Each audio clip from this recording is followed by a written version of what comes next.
Olá, eu sou a Isadora e no episódio de hoje a gente vai dar algumas dicas e informações para quem quer solicitar a cidadania brasileira através da naturalização, especialmente em relação aos antecedentes criminais do país de origem e do Brasil e da comprovação de proficiência da língua portuguesa. Vamos lá? Bom, uma das exigências para a naturalização brasileira é não ter antecedentes criminais no Brasil ou no país de origem do imigrante. Por isso, se você tem algum problema com a justiça, é importante resolver ele antes de iniciar o processo de naturalização.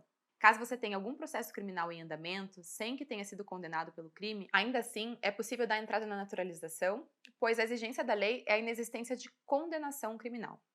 A condenação só ocorre quando acontece o trânsito em julgado da ação criminal, que é o fim do processo com o esgotamento de todas as vias recursais, e não antes disso. Caso você possua alguma condenação criminal, é necessário comprovar a reabilitação. Reabilitação é uma declaração judicial de que a condenação criminal já foi cumprida ou extinta. Sempre encontramos muitas dúvidas dos imigrantes sobre a emissão e validade dos antecedentes criminais. Bom, primeiro vamos falar sobre a certidão de antecedentes criminais do país de origem.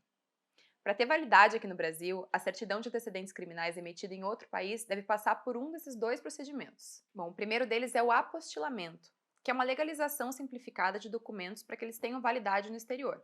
O apostilamento é necessário para documentos emitidos em países que são signatários da chamada Convenção de Haia.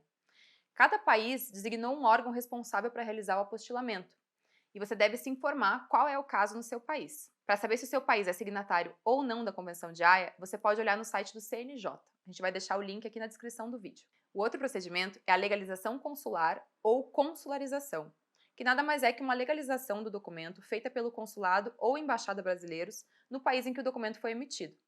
A legalização consular ou consularização é necessária para documentos emitidos nos países que não são signatários da Convenção de Haia sobre apostilamento.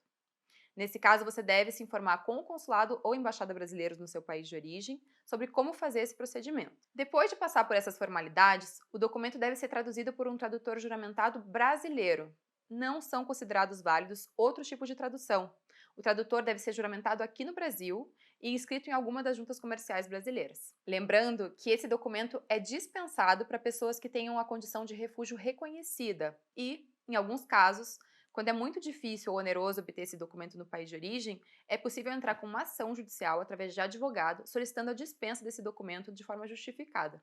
Bom, já com relação aos antecedentes criminais brasileiros exigidos no processo de naturalização, eles são emitidos pelos chamados cartórios distribuidores das justiças federal e estadual de cada um dos estados. Essas certidões vão demonstrar que não existe nenhum processo judicial criminal correndo no Brasil contra você. Cada tribunal e cada estado tem uma forma diferente de solicitar essas certidões, mas a maioria delas pode ser solicitada de forma virtual.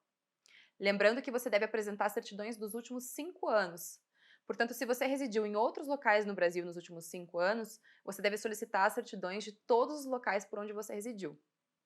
E, além delas, a Polícia Federal e o Ministério da Justiça podem exigir certidões emitidas por órgãos policiais para complementar essas informações. Lembrando que se você tem algum protesto ou dívida contra você, isso não deve ser um empecilho para a naturalização. Caso a Polícia Federal negue sua naturalização sob esse argumento, será necessário que você procure um advogado, porque esse indeferimento é contrário à lei e vai além do que a lei estabelece como requisito. Outra exigência para a naturalização brasileira é a comprovação do domínio da língua portuguesa, que é um requisito logicamente dispensado para pessoas provenientes de países lusófonos e também para os requerentes da naturalização extraordinária. Hoje, a lei permite a comprovação da proficiência em língua portuguesa por diversos meios.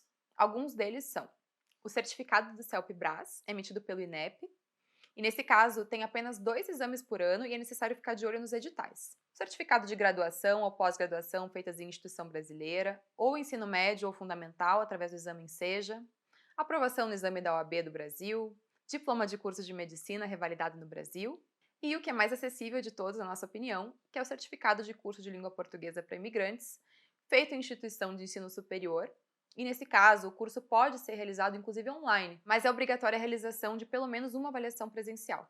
Aqui na Borderless, nós temos algumas instituições de ensino parceiras que oferecem esse tipo de curso e, se você precisar, pode entrar em contato com a gente que vai te dar maiores informações. Bom, aqui vão outras dicas. Além desses 2 pontos, é importante estar atento a outros requisitos para a naturalização brasileira, como o tempo mínimo de residência legal aqui no Brasil, a capacidade civil plena e a inexistência de condenação criminal.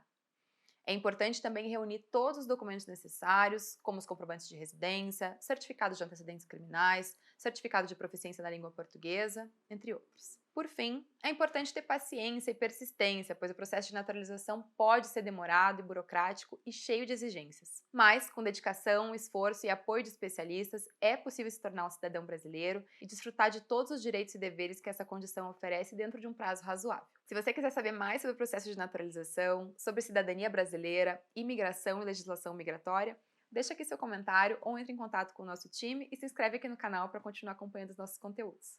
Borderless Citizen, seu destino único para uma gama completa de soluções de imigração e de cidadania brasileira.